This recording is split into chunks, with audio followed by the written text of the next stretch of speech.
Have you ever sat in a meeting and felt like you didn't exist? You can feel the cold draft from the air vent hitting the back of your neck. You can see the sunlight dancing across the polished conference table. But the person leading the room doesn't look at you.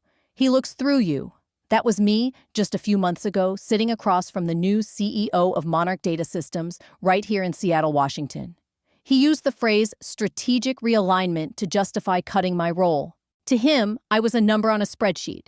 To me, I was the translator of trust, someone who'd spent 9 years building quiet relationships with high-level partners and regulators using a fluency and nuance no dashboard report could capture. He couldn't measure that value, so he discarded it. That was his first mistake. His second, that one cost him millions. If you're watching this right now, maybe while sipping coffee in the driveway or waiting in the pickup line, just tell me, where are you tuning in from? Drop your city or state in the comments. I want to see just how far this story reaches. And if what I'm saying stirs something in you, stick around. My name is Ellen Park. I'm 51 years old, and for nearly a decade, I served as the Chief Risk Officer at Monarch. My job wasn't just to assess numbers, it was to be the moral compass in a company obsessed with velocity. While others raced toward growth, I steadied the wheel. I wasn't flashy. I didn't play office politics or chase applause, but I was trusted for one thing above all: precision. My calm was my calling card until the moment it was labeled resistance. The unraveling began on a rainy Wednesday in March inside my corner office. Nothing dramatic. Just me double-checking our Q1 spending allocations the way I always did with a highlighter, and my instincts. Then it appeared a single transaction request for $5.2 million. The memo field Strategic Market Initiative. That's it. No linked proposal, no sponsor, no compliance trail, and the destination, a 42-character cryptocurrency wallet, faceless, historyless, and completely undocumented.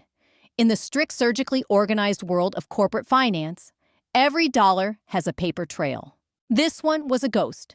A gaping anomaly that bled through the budget sheet like a red warning flare. Clerical error. Maybe, but not likely. Not at this level. So I did what I always do. I started pulling the thread.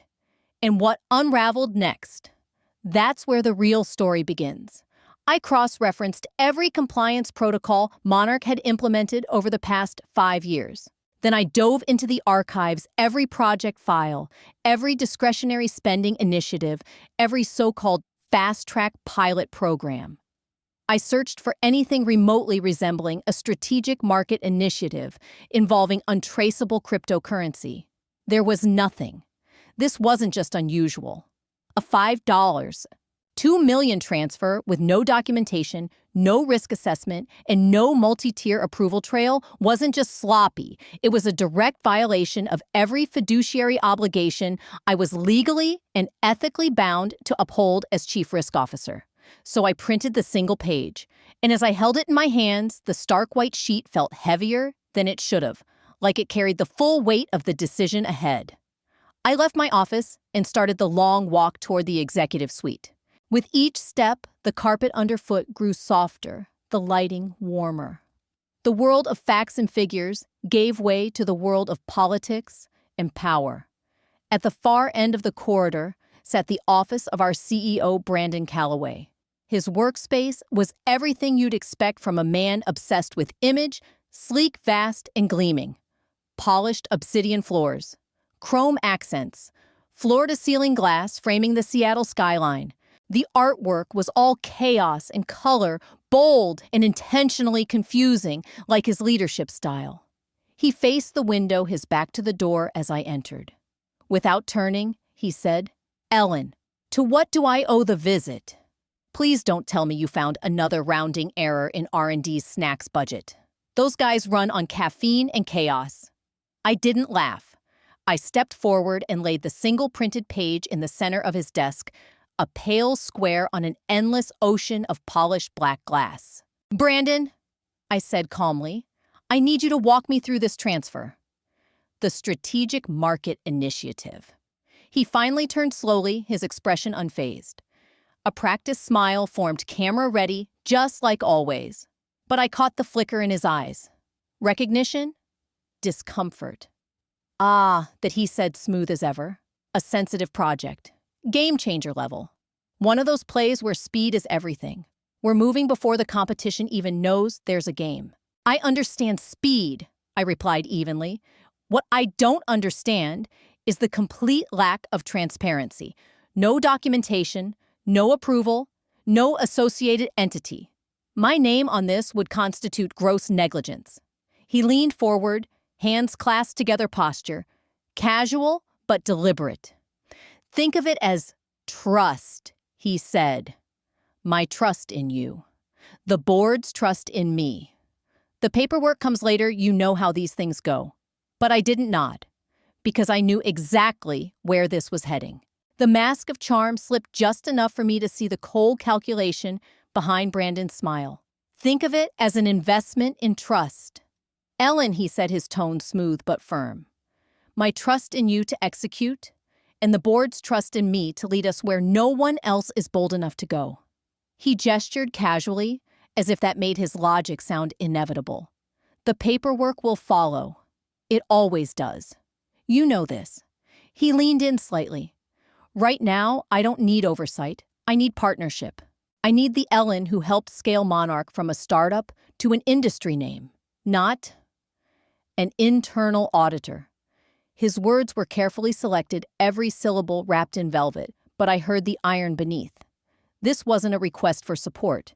It was a demand for loyalty, not collaboration obedience.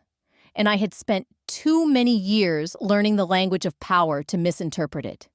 You're asking me to violate the controls you and I both helped build, I said quietly. My role as Chief Risk Officer isn't based on faith, Brandon. It's based on accountability. The board's confidence in you is reinforced by my objectivity. That's the balance we've maintained. I kept my tone neutral, but resolute. If you want my signature, you'll need to provide documentation. Even a preliminary memo under NDA, something that gives this transaction context. Without that, I can't authorize a dime. For a moment, he didn't speak. Then I saw it. His jaw tightened, barely perceptible, followed by a long, deliberate lean back in his chair. The smile disappeared. In its place was something colder, disappointed paternal, and just faintly threatening. He picked up a heavy pen from the corner of his desk, a gaudy silver cylinder engraved with his initials, and began tapping it softly against the glass surface. The rhythmic clicking echoed across the office like a metronome in a war room. Dismissal. I had delivered my refusal, and he had no intention of debating it. Thank you, Ellen, he said finally. His voice, stripped of warmth, was now glassy and flat. You've made your position perfectly clear. I didn't respond. I just turned and left. The next morning, an alert popped onto my calendar: emergency leadership meeting, 10 a.m. No agenda, no explanation. It wasn't a discussion. It was a move, a power play, and everyone on the executive floor knew it. As I walked toward the boardroom, the air in the office had changed. People looked away. Conversations died. Shoulders stiffened. This is what fear looks like in corporate America. Not shouting, not slamming doors, just quiet avoidance and the unmistakable silence of complicity. The boardroom was full, and I knew exactly why I'd been summoned. The vice presidents from every division were already seated around the massive granite conference table, a cold, imposing slab that had borne witness to mergers, power plays, and more than a few backroom betrayals. Brandon Calloway stood at the head, looking somber and resolute like a ship captain, preparing to steer his crew through a storm, one he had personally summoned. He let the silence hang for a full, uncomfortable minute.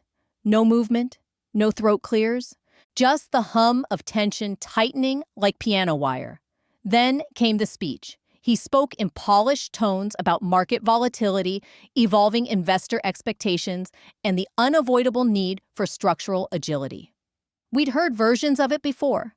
The buzzwords came in rapid-fire succession: disruption, synergy, realignment, nimble response. It was theater designed not to inform, but to justify. And then he turned to me. His voice softened into a note of manufactured regret, the voice of a man reluctantly delivering a difficult truth. In moments of change, he said, scanning the room, strong leadership demands full alignment at the top. He paused for effect, then delivered the blow. If this story moved you even just a little, consider subscribing to the channel. There's more to come, stories of quiet courage of people who chose principle over power. I'd love to have you with me when the next chapter begins. It's with a heavy heart that I must announce Ellen Park will be stepping down from her role as Chief Risk Officer, effective immediately. Over the past few weeks, it's become clear that we have diverging perspectives on how best to navigate Monarch's financial trajectory. We've mutually agreed that this is the best path forward. I could feel every eye on me. The phrase mutually agreed sucked the air from the room. This wasn't a resignation. It was an execution draped in politeness. There were flickers of emotion around the table. Older execs showing quiet pity, others radiating a palpable tension, and a few of the younger department heads, ones who had once called me mentor, trying and failing to mask the ambition behind their eyes. They were expecting a reaction, a protest, a tear, a crack. I gave them nothing. I met Brandon's gaze, held it for a single breath, then nodded once slowly. That was all. My silence was my final truth. My refusal to make it easy for him was the only defiance I had left. When I returned to my office, a young man from IT, Miguel, someone I'd trained myself, was already waiting, looking visibly shaken. "Ellen, I'm sorry," he murmured. "This came from the top. Immediate deprovisioning. I have to take your laptop and work phone now." I nodded and slid them across the desk. As Miguel disconnected the cords that tethered me to nearly a decade of service, I noticed another figure appear, James, the head of security. Silent, stoic. His presence said it all. I was no longer one of them. I was now a risk. She's no longer one of us. She's now a risk to be managed. That's what James's presence at my office door silently conveyed. He was there to escort me. I began packing the small standard issue cardboard box they handed out for exits. The entire process felt like a film I'd seen before, only this time I was the one in the frame. I gently wrapped my favorite ceramic coffee mug in tissue paper, the same mug gifted by my first team after our first clean audit. I removed a framed photo of my parents from the shelf, their warm smiles a grounding reminder of the world beyond glass towers and performance reviews. My hand lingered on the small orchid by the window, delicate with one browning petal curling inward. A gift from my team, the year I turned 50. Without thinking, I picked up my stainless steel water bottle and gave it one last drink. A futile gesture, nurturing something in a place that had just cast me out. As I reached into the top drawer, past the pens and paper clips, my fingers closed around something small and solid. Cool to the touch. Brushed steel. About the size of a car fob. The ledger. The hardware wallet. The only physical key to the $5. $2 million in Monarch's digital asset reserve. 1 year earlier, Brandon Calloway himself had stood in the very boardroom where I'd just been dismissed and delivered a triumphant speech about our company's next-generation crypto security measures. His directive had been clear: to protect against internal fraud and cyber threats, the hardware wallet would be stored with a neutral executive, namely me. This creates an unbreachable firewall, he declared, beaming with pride as his signature dried on the new protocol, his policy, his rules. I slipped the device into my purse, not with malice, not with defiance, but with the same deliberate responsibility I'd shown for 9 years. It was still assigned to me. It was mine to secure. The irony was thick enough to choke on. I closed the box, so small for the weight of a nearly decade-long career, and walked silently with James to the elevator. We descended the 30 floors in silence.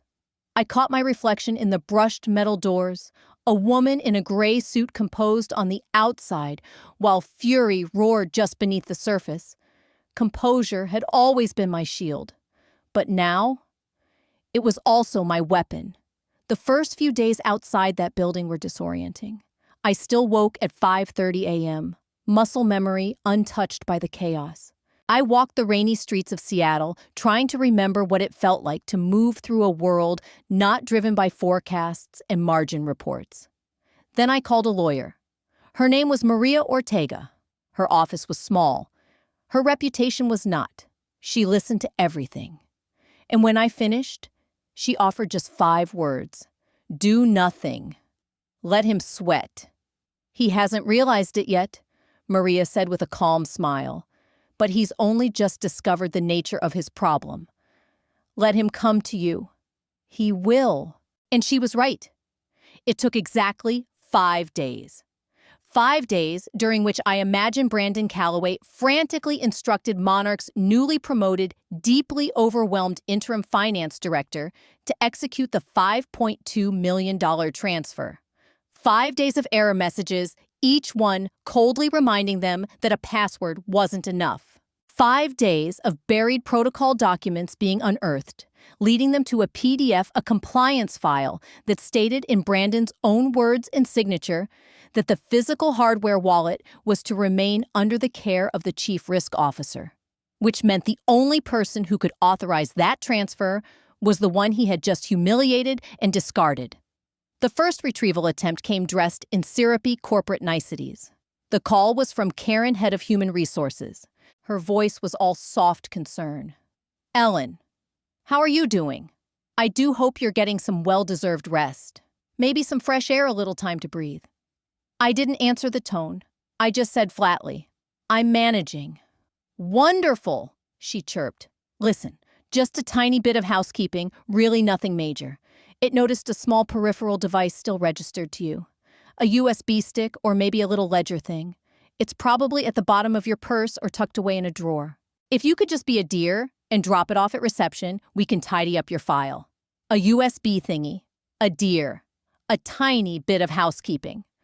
The deliberate condescension almost made me laugh. I followed Maria's advice to the letter. Hello, Karen. Thank you for your call, I said, my voice calm and cool. Per legal advice, all communication regarding company property should now be directed to my attorney, Maria Ortega. I'm confident Monarch has a formal process in place for such matters. I'll make sure you receive her contact details this afternoon. On the other end, the fake warmth cracked instantly. A sharp breath. A pause. I wasn't aware you had retained counsel, she said, voice now clipped and cold. Very well. I'll wait for that. The call ended with a hard click.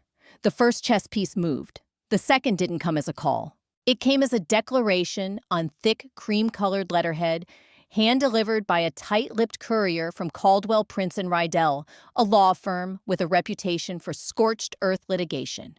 The tone had changed. No more pleasantries, just legal intimidation. And that was their next mistake. The letter arrived by courier mid-morning. Thick, cream-colored stock. Gold-embossed insignia. The tone had shifted from polite manipulation to open legal aggression.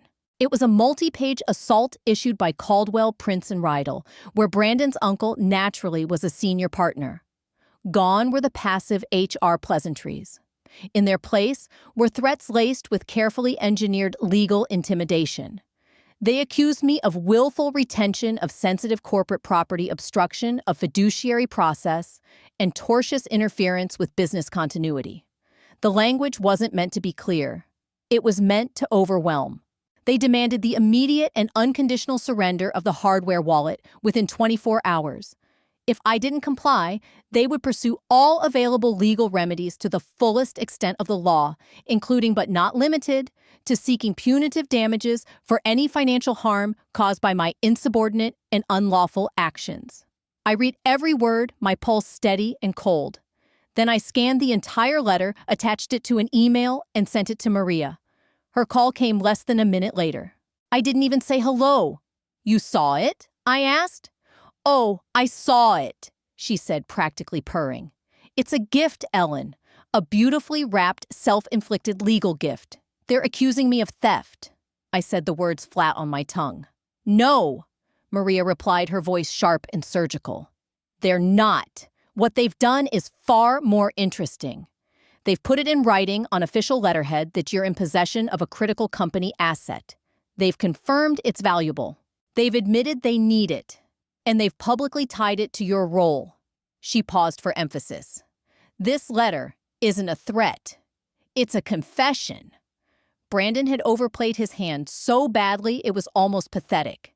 In his rage and ego, he had escalated a quiet internal dispute into a formal legal record. He thought he was cornering me with the weight of his family's legal dynasty. What he didn't realize was that he had just built his own cell and handed me the blueprints. Maria and I both knew what this was, desperation masked as dominance. And we knew exactly how to respond. We didn't. We let the 24-hour deadline pass without a word. No calls, no statements, just silence. Because this wasn't just about a device anymore. Brandon had 3 weeks until the next quarterly board meeting, 3 weeks to explain how a $5.2 million asset had gone missing. A public company can hide many things, but missing millions. That silence grows louder every day. And behind Monarch's glass walls, I knew the panic was beginning to swell. I had become a ghost in their machine, an absence louder than any presence. 1 week after the letter, my phone rang. The number was unfamiliar, but the voice wasn't. Ellen said David Chen, Monarch's longtime head of operations. His voice was barely above a whisper, heavy with stress. I know I shouldn't be calling, but this is getting out of control. Brandon is unraveling. I could hear the fatigue in him, the moral weight he was carrying. He's blaming Peterson, the new CFO. The poor guy looks like he's aged 10 years in a week. And now Brandon's circling back, trying to shift the blame. This isn't the company we built. What is it you want, David? I asked quietly. My voice was steady, but there was pain behind it. I don't know, he admitted. A reset? A way back. If the device was returned, could this all stop? It was a desperate hope, tossed like a lifeline. But I wasn't the same person who once believed Monarch could fix itself. That decision's no longer mine, I replied. The situation is now in the hands of legal counsel. I suggest you do what you need to protect yourself. Document everything. I ended the call before he could respond. That conversation stayed with me. It reminded me that this mess wasn't just Brandon's doing, it was infecting everyone who remained. But I was no longer their cleanup crew.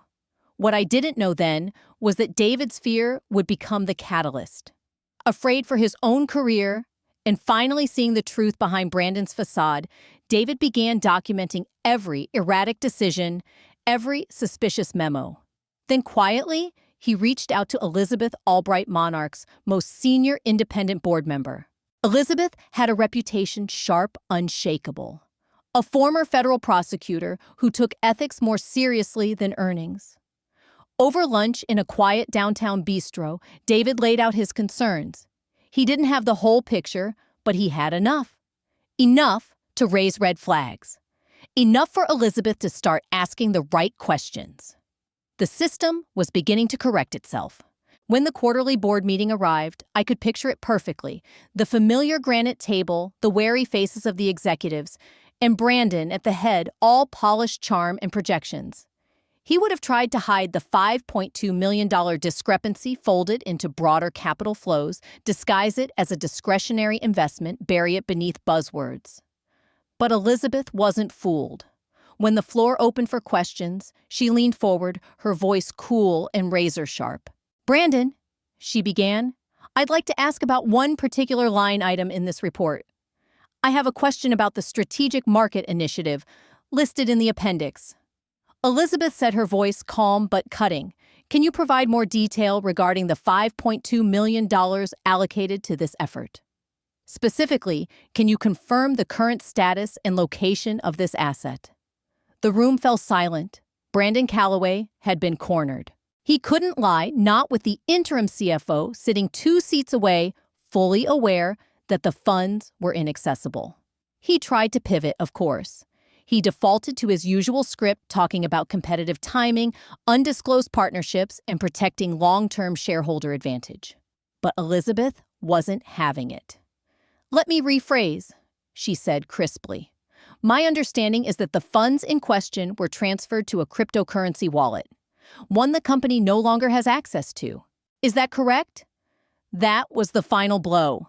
He stammered, fumbled, tried to blame me. He launched into a shaky explanation about a temporary holding strategy, an agile market response, and claimed I had obstructed the process out of rigidity and fear of innovation. That was his fatal mistake.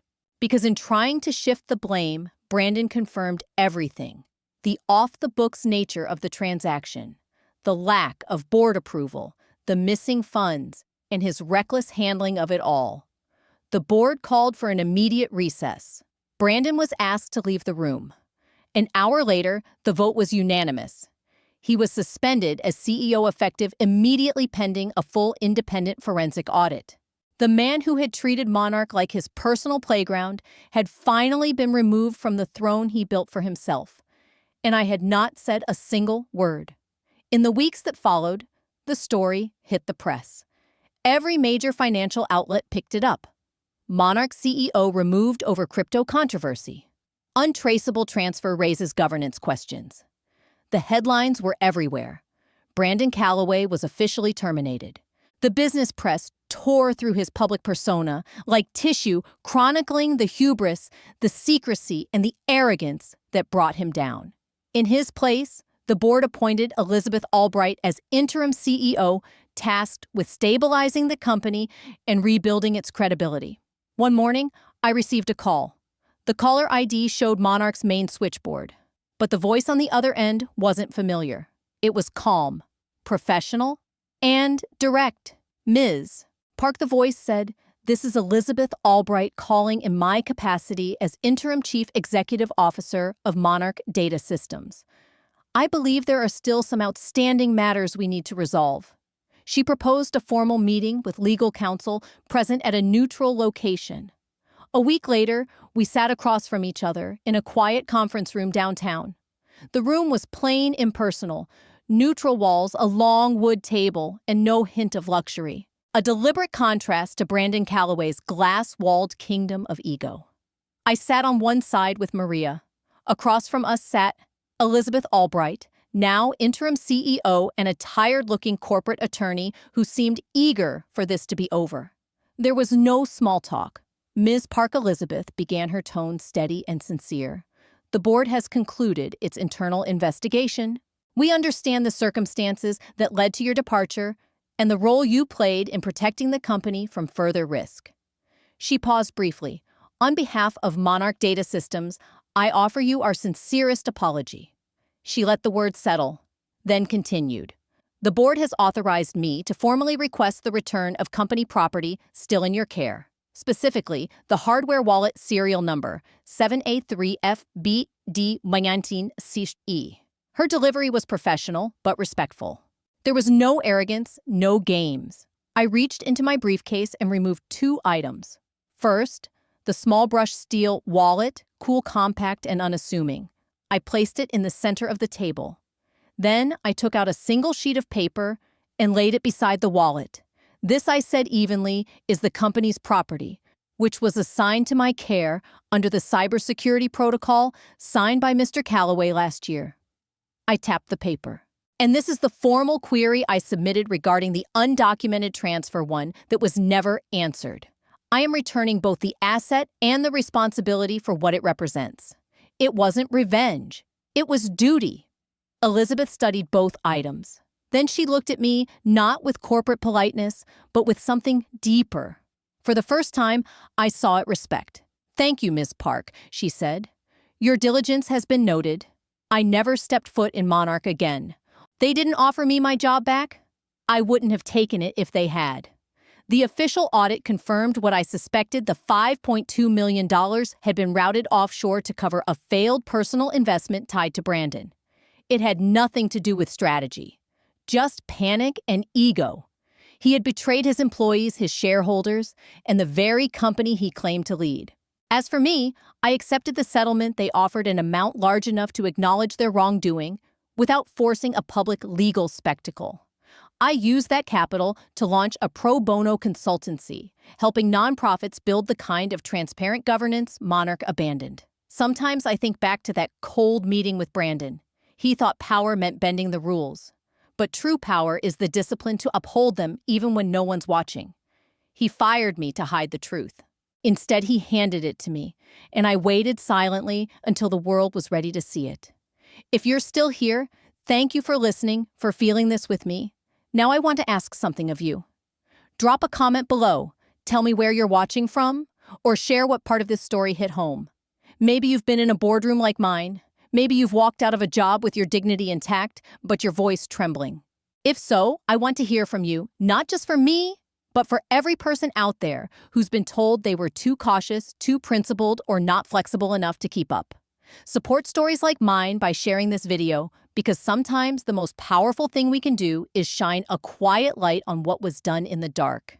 And if you're going through something right now, if someone's trying to make you doubt the value of your integrity, remember this: silence isn't weakness. Sometimes silence is the loudest, most strategic move on the board.